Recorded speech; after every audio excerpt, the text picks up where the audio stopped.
एक देखो ये सतलोक आश्रम के अंदर एक छोटी सी बच्ची है, उसका इंटरव्यू लिया जा रहा है। 10-12 साल की बच्ची होगी कम से कम, 10-12 साल की। लेकिन इस बच्ची के जो परिवार वाले हैं उनको सभ्यता नहीं है कि बच्ची को हमने आश्रम में जो है कैसे कपड़े पहना के लेके जाना है। देखो ये 12-13 साल की बच्ची है, कम से कम 12-13 साल की बच्ची, और इस बच्चे को इन्होंने क्या कपड़े पहना रखे, ना इसके सर पे कुछ है, इसकी बाजुएं देखो, बिल्कुल जो ये जगत वाली होती है, जो लड़कियां जिनको पहनने का कोई नॉलेज नहीं होता, जिनके माता पिता को आध्यात्मिक ज्ञान नहीं होता, ये पहना हुआ है क्या संत रामपाल जी के भक्तों के बच्चों का? फिर काहे के भगत हो? फिर तुम क्यों भक्ति करते हो? तुम ड्रामा कर रहे हो, फिर ढोंग कर रहे हो। अब आश्रम में ये बच्ची इस प्रकार का पहना हुआ पहन के जाएगी तो बाकी लड़कियां जो इसको देखेंगी वो क्या करेंगी? वो कभी विचार ही नहीं कर पाएंगी इन बातों के ऊपर कि हमारे को जो है मतलब सभ्य कपड़े भी पहनने चाहिए, हमारे को पूरे वस्त्र भी पहनने चाहिए। क्या ये शर्म आनी चाहिए? अपने बच्चों को इस प्रकार के कपड़े पहना के आश्रम में ले जाते समय शर्म आनी चाहिए। लेकिन वो आश्रम नहीं है, बात तो यही है ना, वो आश्रम नहीं है, वो राजनीतिक अड्डे हैं, वो भक्तों को बिगाड़ने के अड्डे हैं। वहां भक्ति नहीं होती, वहां कोई ज्ञान चर्चा नहीं होती, वहां कोई किसी को समझाता नहीं है। वहां तो केवल दान धर्म दो और अपने घर जाओ, लड्डू जलेबी खाओ, हमारे को ज्योति पाठ का पैसा दो और अपने घर दौड़ जाओ। तुम कुछ भी पहनो या कुछ भी ना पहन के आओ, सोना पहनो, चांदी पहनो, कैसे भी तुम कपड़े पहनो, लड़कियां माता बहनें चाहे जींस पहनो, चाहे लेगिंग पहनो, कुछ भी पहनो, उन्हें कोई मतलब नहीं है। सतलोक आश्रम वालों को केवल पैसा चाहिए, धन, माया।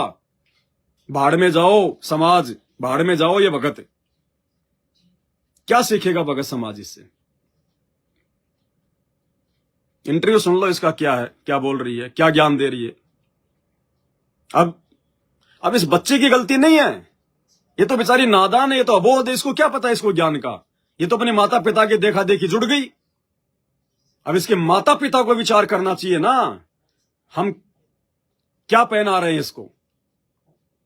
आज तुम इस बच्ची को मना नहीं कर रहे इस प्रकार का पहनावा पहनने के लिए, तो कल को ये बच्ची कैसे छोड़ेगी जब खुद ये समझदार हो जाएगी? आदत बिगड़ जाएगी इनकी। तो इनके इंटरव्यू लिए जा रहे हैं उन आश्रमों में, इन इंटरव्यू को फिर अपने यूट्यूब चैनलों पे दिखाया जा रहा है। क्या दिखा रहे हो तुम समाज को? अरे जगत के लोगों में संत रामपाल जी के भक्तों में फिर क्या अंतर है? दुनिया क्या देखेगी इनको? ये सभ्यता है क्या? ये अश्लीलता है, अश्लीलता, फूड़ता। डूब के मर जाओ अपने बच्चों को इस प्रकार के कपड़े पहनाकर आश्रम में ले जाने से पहले।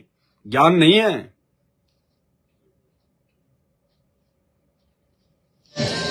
सबसे बड़े भगवान कौन है? कबीर परमेश्वर ही सबसे बड़े भगवान है। इनका प्रमाण चारों वेदों में है। यजुर्वेद मंडल 9 सूक्त 20 मंत्र 1 तथा यजुर्वेद अध्याय 40 मंत्र 8 तथा अर्थात वेद कांड नंबर 4 अनुवाद 1 मंत्र 7 तथा सामवेद उच्चारित अध्याय 3 खंड 5 मंत्र 8 में प्रमाण है कि उस परमेश्वर का नाम कबीर देव है। कबीर साहब है, वह अविनाशी है, मानव सदर्श है, वह सभी प्रभुओं का प्रभु है, वह स्वयंभू और प्रभु सच्चा है। बताइए, ज्ञान परमात्मा का और नियम परमात्मा का एक भी फॉलो नहीं कर रहे। क्या इनके शब्दों का भाई किसी पे कोई असर हो सकता है? कभी नहीं होगा। जिसकी करनी और कथनी में रात दिन का अंतर हो, उसके शब्दों का असर नहीं होता, उल्टा परमात्मा का दोषी बनता है।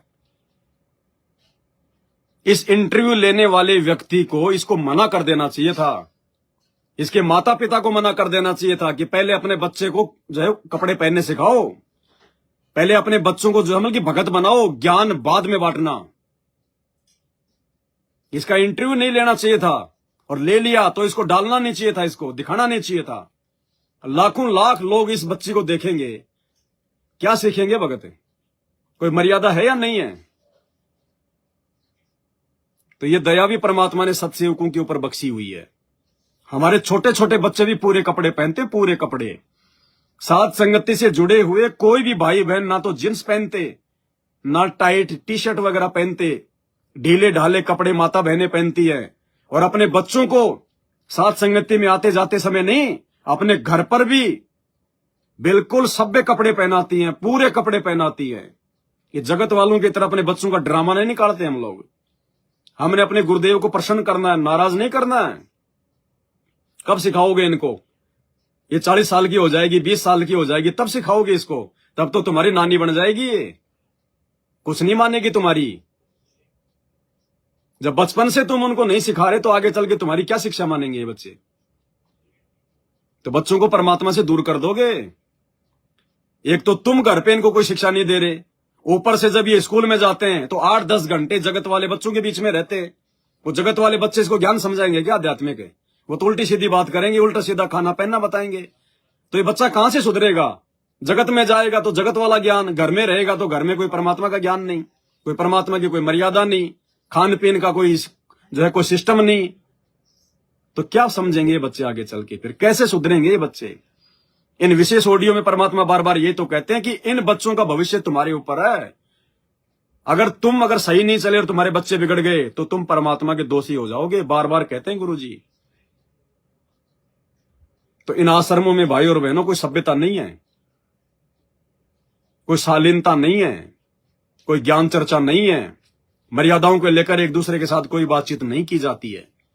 वो केवल धार्मिक हैं, केवल धार्मिक धंधे के रूप में है ये आश्रम।